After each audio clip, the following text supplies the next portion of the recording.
අද අපි කතා කරමු 2012 රචනා C කොටසට දාලා රචනා ප්‍රශ්නයක් 8A පළවෙනි කොටස.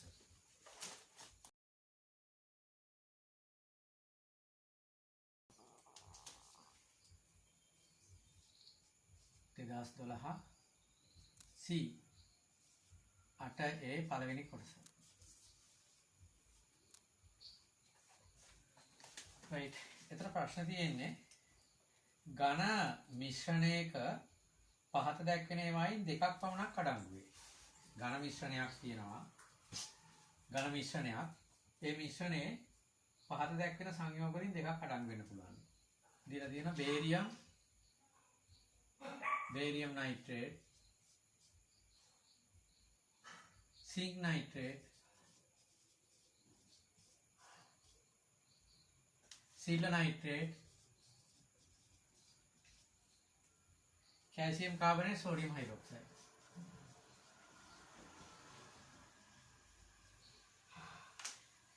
මෙන්න මේ ලවණ සහ sodium hydroxide කියන භස්මයක් අනිත්‍යව ලවණ. මෙන්න මේ ලවණ හතරයි sodium hydroxide පහක්. මේ සංයෝග පහ දීලා තියෙනවා. මේ ඝන මිශ්‍රණයක මේ සංයෝග පහෙන් දෙකක් විතරක් අඩංගු වෙනවා. දෙකයිලු අඩංගු වෙන්නේ.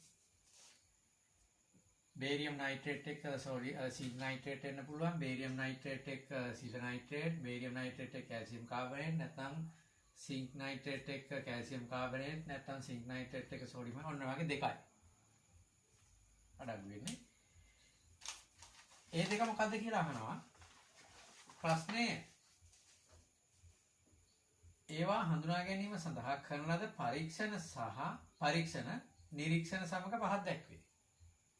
පළවෙනි පරීක්ෂණය කරලා තියෙනවා එක මිශ්‍රණයට ජලය එකතු කරනවලු. මෙන්න මේ අඩංගු මිශ්‍රණයට එක ජලය එකතු කරනවා H2O. නිරීක්ෂණය තමයි පැහැදිලි ද්‍රාවණයක් දෙමින් මිශ්‍රණය ද්‍රාවණය විය. මිශ්‍රණය දී වෙලා අවර්ණයි. මිශ්‍රණය දිය වෙලා නම් මේ නිරීක්ෂණ වලින් මෙතනින් ආයෙකින් කියන්න පුළුවන් එකක් කියන්න පුළුවන්. මොකද්ද? කැල්සියම් කාබනේට් මේක අඩංගු වෙන්න බෑ. මොකද කැල්සියම් කාබනේට් ජලයට දැම්මට පස්සේ සුදු පාටයි. හරිද? එතකොට කැල්සියම් කාබනේට් තියෙන්න බෑ කියන එක අපිට කියන්න පුළුවන්.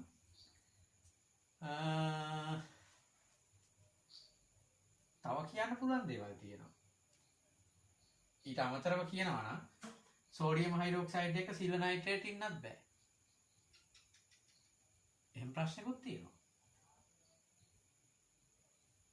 ඒකත් අපිට කියන්න පුළුවන් මෙතන. මොකද සෝඩියම් හයිඩ්‍රොක්සයිඩ් එක සිල්වර් නයිට්‍රේට් හිටියොත් සිල්වර් හයිඩ්‍රොක්සයිඩ් සිල්වර් ඔක්සයිඩ් එතකොට සිල්වර් ඔක්සයිඩ් ඉන්නත් බෑ කියලා තියෙනවා. ඉතින් පැහැදිලි දිය වෙන්නේ නැහැ පැහැදිලි ද්‍රාවණයක් කියලා. හරි. අපිට උපකල්පනය කරන්න බෑ. මේක කියලා තියෙන දේවල් වලට අදාළ තමයි අපිට කමෙන්ට්ස් දෙන්න පුළුවන්. ඊට පස්සේ කියනවා දෙවනි පරීක්ෂණය කරලා තියෙනවා. ඉහත එක ද්‍රාවණය ලබාගත් ජලීය ද්‍රාවණයෙහි. ඉහත එකෙන් ලබාගත් ජලීය ද්‍රාවණයෙහි. ඒ කියන්නේ මෙන්න මේ ජලය දාලා ලබාගත් ද්‍රාවණයෙන් එක කොටසක් අරගෙන මේකට පිනොක් වලින් බිඳු කිහිපයක් එකතු කරනවා.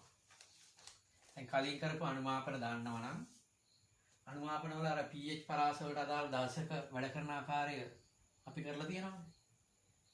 එතකොට පිනොක් වලින් බිඳු කිහිපයක් එකතු කරාට පස්සේ නිරීක්ෂණයේ තියෙනවා පැහැදිලි අවර්ණ ද්‍රාවණය රෝස් පාට ආවලු. ඒ කියන්නේ මේ ජලය එකතු කරපු පැහැදිලි අවර්ණ ද්‍රාවණය රෝස් පාට බවටපත් වෙනවලු. රෝස පාට බවටපත් වෙනවා කියන්නේ පිනොක් වලින් දැම්මට පස්සේ ප්‍රබල බාස්මික වෙන්න ඕන. ඉතින් ප්‍රබල බාස්මික පරාසයක තියෙන්නේ මේ කියන දේවල් වලින් barium nitrate, zinc nitrate වගේ උදාසීන, silver nitrate උදාසීන විදිහට ගන්නත් පුළුවන්. sodium hydroxide. එහෙනම් මේ මිශ්‍රණේ ඔන්න දෙවනි පරීක්ෂණයෙන් නිගමනයකට එනවා මේක ඇතුලේ sodium hydroxide ඉන්නවා අනිවාර්යයෙන්ම. එහෙනම් එක සංයෝගයක් හරි. ඊට පස්සේ ඒ වගේම ඒකෙන් කියන්න පුළුවන් සෝඩියම් හයිඩ්‍රොක්සයිඩ් මේක ඇතුලේ ඉන්නවා නම් සිල්වර් නයිට්‍රේට් ඉන්න බෑ. මොකද සෝඩියම් හයිඩ්‍රොක්සයිඩ් එක සිල්වර් නයිට්‍රේට් හිටියොත් සිල්වර් ඔක්සයිඩ් ගන්නෝනේ අර ටොලන් එතෙන්ට යන්න පුළුවන් මේක. අපි මෙතෙන්දි කතා කරන්නේ එතෙන්ට ගහන් යන්න පුළුවන්. රිදී කැඩපත් පරීක්ෂාව ටොලන් එතෙන්ට ගහන් යන්න පුළුවන්. right. ඒ අණුව ගත්තට පස්සේ සෝඩියම් හයිඩ්‍රොක්සයිඩ් තියෙනවා නම් මේක ඇතුලේ සිල්වර් නයිට්‍රේට් ඉන්නත් බෑ. ඉතිරි දෙන්න ඉන්න එක ගැන ගැටලුවක් නැහැ. බලමු අපි තවදුරටත්. ඉතිරි දෙන්න ඉන්න පුළුවන් සෝඩියම් හයිඩ්‍රොක්සයිඩ් එක. එතකොට දෙකක් අයින් කරා. තුන්වෙනි පරීක්ෂණයේ තියෙනවා ඉහත එකෙන් ලබාගත් ජලීය ද්‍රාවණයෙහි තවත් කොටසකට. ඒ කියන්නේ මේකෙන් ලබාගත් ජලීය ද්‍රාවණයේ තවත් කොටසකට තනුක HCl ක්‍රමයෙන් එකතු කරන ලදී. එතන හරි වැදගත්. තනුක HCl ක්‍රමයෙන් එකතු කිරීම කියන මේ වචනේ වැදගත්. ක්‍රමයෙන්. ඒකට හේතු තියෙනවා. හේතු අපේ තියරි පාඩම් වලදී අපි කතා කරලා තියෙනවා. ක්‍රමයෙන් එකතු කරනවාදී. ක්‍රමයෙන් එකතු කරනවා. ඒ කියන්නේ බිඳුව එකතු කරනවා කියන එක වගේ දෙයක් කරලා තියෙන්නේ. ක්‍රමයෙන් එකතු කරනවාදී නිරීක්ෂණයේ තියෙන සුදු අවක්ෂේපයක් සෑදුනේ. තවදුරටත් අම්ලය කිරීමේදී එය ද්‍රාවණය විය. සුදු පාට අවක්ෂේපයක් හැදිලා තියෙනවා. සුදු. තවදුරටත් එකතු කරනකොට අවක්ෂේපය දිය වෙලා. එතකොට සෝඩියම් හයිඩ්‍රොක්සයිඩ් ඉඳලා තියෙනවා. සෝඩියම් හයිඩ්‍රොක්සයිඩ් එක්ක අපි හිතමු බේරියම් හයිඩ්‍රොක්සයිඩ් හිටියා කියලා. අපි දැන් මේ දෙක නෑ කියලා අයින් කරගත්තා. සෝඩියම් හයිඩ්‍රොක්සයිඩ් එක්ක බේරියම් නයිට්‍රේට් හිටියේ. එහෙමනම් සෝඩියම් හයිඩ්‍රොක්සයිඩ් එක්ක බේරියම් නයිට්‍රේට් හිටියානම් මේ ද්‍රාවණය ඇතුලේ බේරියම් 2+ අයන ඉන්නවා. NO3 මයිනස් අයන ඉන්නවා. සෝඩියම් ප්ලස් අයන ඉන්නවා. OH මයිනස් අයන ඉන්නවා. බේරියම් හයිඩ්‍රොක්සයිඩ් අවක්ෂේපයකුත් නෙමෙයි. ඒක ගැටලුවක් නැහැ. දැන් මේ ඉන්න ද්‍රාවණයට එකතු කරනවා HCl. HCl එකතු කරාට පස්සේ බේරියම් ක්ලෝරයිඩ් අවක්ෂේපත් නෙමෙයි. බේරියම් ක්ලෝරයිඩ් ගැන කතා කරන්න බෑ. සිංක් නයිට්‍රේට් හිටියා කියලා හිතන්නකෝ මේකට. සිංක් නයිට්‍රේට් හිටියොත් සිංක් නයිට්‍රේට් ද්‍රාවණය තුල සෝඩියම් හයිඩ්‍රොක්සයිඩ් අනිවාර්යයෙන්ම ඉන්නවා කියලා අපි ගත්තනේ. සෝඩියම් හයිඩ්‍රොක්සයිඩ් ඉන්නවා නම් ඔය ද්‍රාවණය ඇතුලේ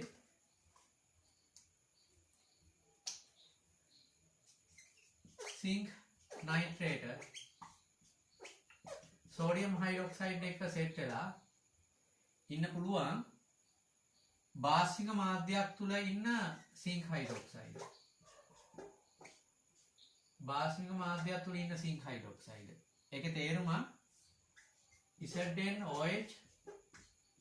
4යි. සංකීර්ණේ 2-. එහෙම නැත්නම් අපිට ඒක ලියන්න පුළුවන් ආයේ තව ක්‍රමයකට සෝඩියම් සිංකේට් Na2 ZnO2. ඔන්න ඔය සංයෝගයේ විදිහට තමයි ඉඳලා තියෙන්නේ. සෝඩියම් හයිඩ්‍රොක්සයිඩ් හිටියා කිව්වා. ඒක හරිය ඒක තහවුරු කරගත්තා. සෝඩියම් හයිඩ්‍රොක්සයිඩ් එක්ක සිංක් නයිට්‍රේට් ඉඳලා තියෙන්නේ මෙන්න මේ විදිහට. මේ හිටපු ද්‍රාවණයට බාස්නික මාධ්‍යයක් තනුක HCl ක්‍රමයෙන් එකතු කරනකොට බිඳුව එකතු කරනකොට අර බාස්නික මාධ්‍යයේ බාස්මික ස්වභාවය ඉවත් වීගෙන යනකොට සිංක් හයිඩ්‍රොක්සයිඩ් අවක්ෂේපය ෆෝම් වෙනවා. මතු වෙනවා.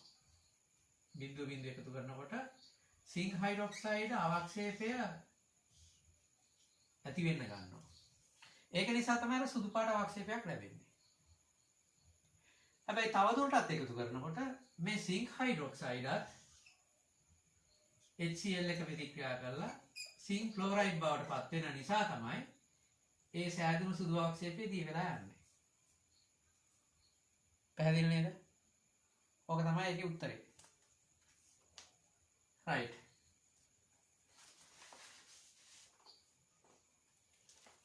ඊළඟට අපි තව ප්‍රශ්නයක් බලමු. 2012 අවුරුද්දෙම තියෙන ප්‍රශ්නයක්.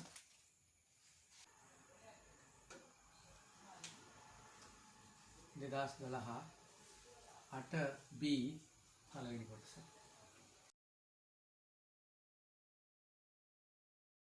එතන තියෙනවා 3D ගොනුවේ මූලද්‍රව්‍යයක් වන M. 3D ගොනුවේ මූලද්‍රව්‍යයක් වන M. M කියන මූලද්‍රව්‍ය 3D ගොනුවේලු. M2 Mn plus Mn plus ආයනය සාදයි. එම ආයනය තනක H2SO4 මාධ්‍යයේදී මේ ආයනය Mn plus ආයනය තනක H2SO4 මාධ්‍යයේදී MnO4 මගින් MnO4 minus ආයනය මගින් MO2 plus ආයනයට ඔක්සිකරණය කර හැකිය. මේක ඔක්සිකරණය වෙනවලු MO2 plus. ඒ කියන්නේ මෙන්න මෙයා යනවා මෙන්න මෙතෙන්ට.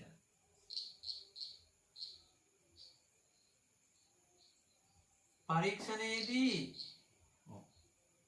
ඊට පස්සේ කියනවා පරීක්ෂණයේදී Mn plus 5 වැඩි කිරීම 10 ඍණ 3යි මවුල ප්‍රමාණය. මෙයා 5 වැඩි 10 ඍණ 3යි මවුල ප්‍රමාණය.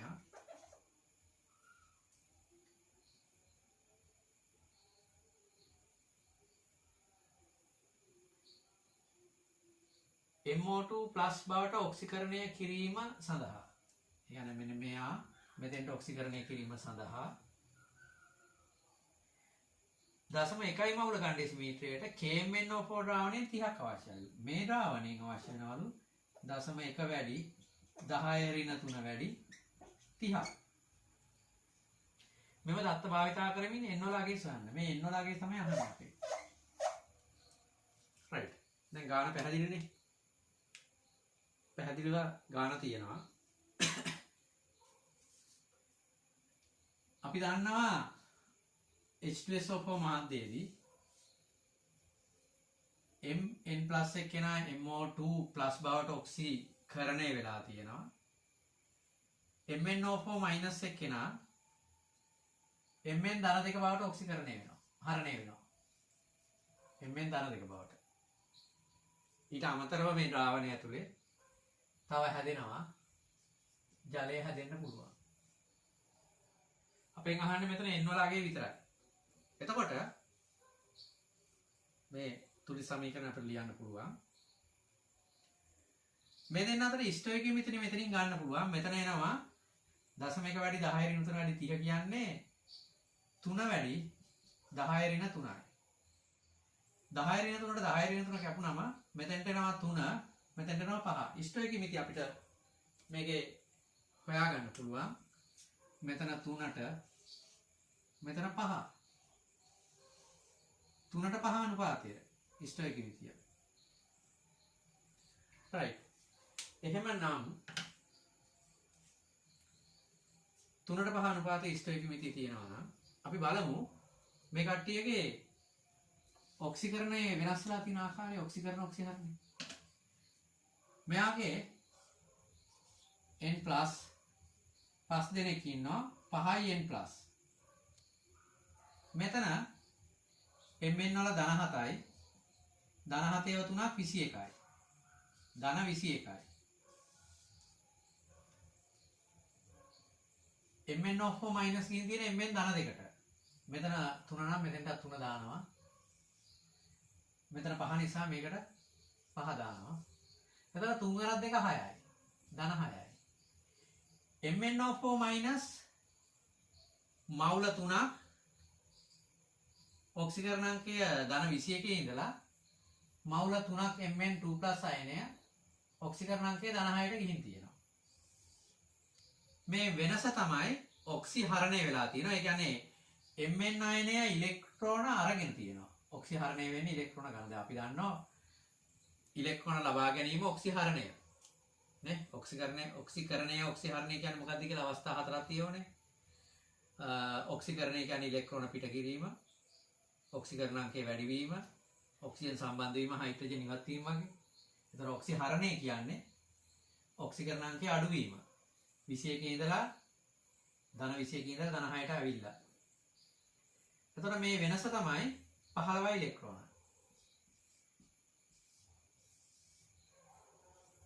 මැංගනස් මවුල 3ක් ඉලෙක්ට්‍රෝන 15ක් අරගෙන. එතකොට මේ ඉලෙක්ට්‍රෝන 15 පිට කරලා තියෙන්නේ මේ Mn+ කියන අවස්ථාවේ ඉඳලා. Mn+ මවුල 5 MO2+ මවුල 5ක් බවට පත් වෙනකොට තමයි මේ ඉලෙක්ට්‍රෝන ටික පිට කරලා තියෙන්නේ. මෙයා ලබාගත්තු ඉලෙක්ට්‍රෝන ටික. එතකොට බලමු අපි එයාලගේ ඔක්සිකරණාංකයේදී මෙයාගේ 5යි N+ එකේ ඉඳලා මෙතන ඔක්සිකරණාංකය එයාගේ ඔක්සිජන් 2යි දෙවරක් 2 4යි ඍණ 4 එහා පැත්තට ගියාම ධන 4යි 1යි ධන 5යි මෙතන Mn වල ධන 5යි ධන 5 5න් වැඩි වුණාම 25යි. මෙයාගේ ධන 25යි ඔක්සිකරණාංකය ඉන්නේ. 5 දෙනාගේම මැංගනස් වල. ඉලෙක්ට්‍රෝන 15ක් මෙයා පිට කරලා. මෙයා ඉලෙක්ට්‍රෝන 15 ගත්තේ මෙයා පිට කරපු නිසානේ. ඉලෙක්ට්‍රෝන 15ක් පිට කරාට පස්සේ තමයි 25ට ඇවිල්ලා තියෙන ඔක්සිකරණාංකය. එහෙනම් 25න් 15ක් අඩු කරාම 10යි. මෙතන ඉඳලා තියෙන්නේ 5 දෙනාම 10 ඔක්සිකරණාංකය. 10 ඔක්සිකරණාංකයේ ඉඳලා තමයි 25 ඔක්සිකරණාංකයට ගිහින් තියෙන්නේ. එහෙනම් 5 දෙනාම ඉඳලා තියෙන්නේ 10 ඔක්සිකරණාංකේ නම් එක්කෙනෙක්ගේ 5න් බෙදුවා නම් Mn+ කියන එකේ n වලගේ ධන 2ක් වෙනවා. පැහැදිලිනේ? එහෙනම් මෙන්න මේකෙදී n වලගේ n සමානයි 2යි.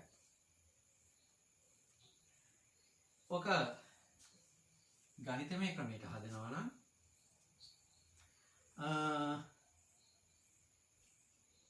පහයි n+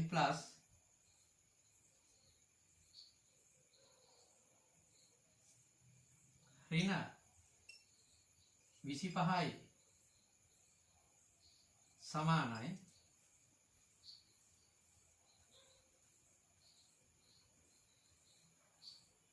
ධන 21 ඍණ ධන 6 මේ ටික හුවමාරු කරගත්තා නම්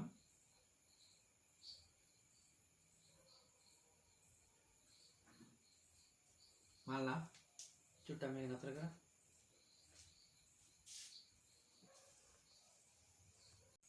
වෙනස් විදිහකට කැල්කියුලේෂන් එක ගත්තොත් දැන් මෙතන Mn+ ඉඳලා MO2+ වලට ගිහිල්ලා. ඒ කියන්නේ ඔක්සිකරණයක් වෙලානේ. ඔක්සිකරණයක් වෙලා. ඒ කියන්නේ මෙතන 25 ඔක්සිකරණාංකයේ 25යි 5 දෙනාගෙම 25ට ගියේ ඉලෙක්ට්‍රෝන පිට කරලා. එහෙනම් 25න් මෙතන 5යි Mn+ අඩු කරා නම් මේ පිට කරපු ඉලෙක්ට්‍රෝන ටික ඒ පිට කරපු ඉලෙක්ට්‍රෝන ටික අරගෙන තියෙන්නේ Mn ඉලෙක්ට්‍රෝන අරගෙන 21 ඔක්සිකරණාංකයේ ඉඳලා 6 ඔක්සිකරණාංකයට අඩු වෙලා තියෙනවා. එතකොට ඔක සුළු කරා නම් අපිට එනවා